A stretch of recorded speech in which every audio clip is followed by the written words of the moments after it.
For the first time since May 18th, the Iowa 2021 recruiting class adds a new member in three-star quarterback Joey Labas. David Eichel here with HawkeyeInsider.com, part of the 24/7 Sports Network.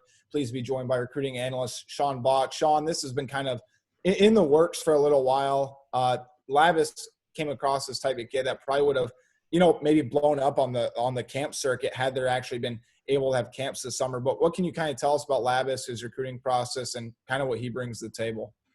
Yeah, I mean, first thing that pops out, obviously, you look at his film, you look at his stats, you kind of see the passing that he's had last year. I think he had like 23 touchdowns and 2 interceptions, which in its own right is pretty respectable. But then you also look at how he's been able to move with his feet. He had about 400 yards, 9 touchdowns on the ground, around like 65 carries. And I think that's one of the big parts about his game. And I know I talked to all the wide receiver commits in Iowa's 2021 class, and they kind of said the same thing. I mean, obviously they like the arm, they like his tight spiral, but one of the things that they like the most about him is his mobility and how he can move in and outside the pocket, really can make those throws on the run as well, which as a wide receiver, if you got a quarterback that can make those throws, get it to you in tight spots, and is able to kind of move around and kind of just gets you those, kind of just leads you with his feet, then that's a guy that really can make a difference in an offense. And I know talking to Labs' coach the other day,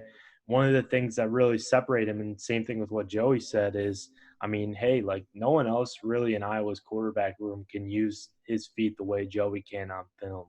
Um, Mm-hmm.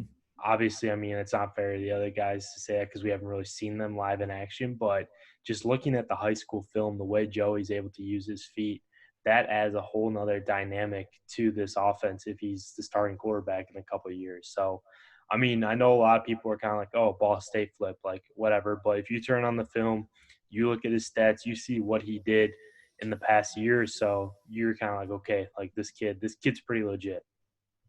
And, something to think about, too, is he missed his entire sophomore season because he had a broken throwing hand, and his team went 0-10. And then once he came back, he led him to a 7-3 record. I believe won Regional Player of the Year. I mean, again, this is a kid that probably would have blown up on the spring and summer camp circuit. But and obviously 24/7 national analyst Charles Power wrote an article, I believe a couple weeks ago, talking about players that are going to rise in the rankings. And Labas was among the top bunch among the quarterbacks, and he called him, the best athlete at the quarterback position Iowa's landed in a number of years. So full analysis on HawkeyeInsider.com, and stay tuned for the latest Iowa news, scoop, and analysis.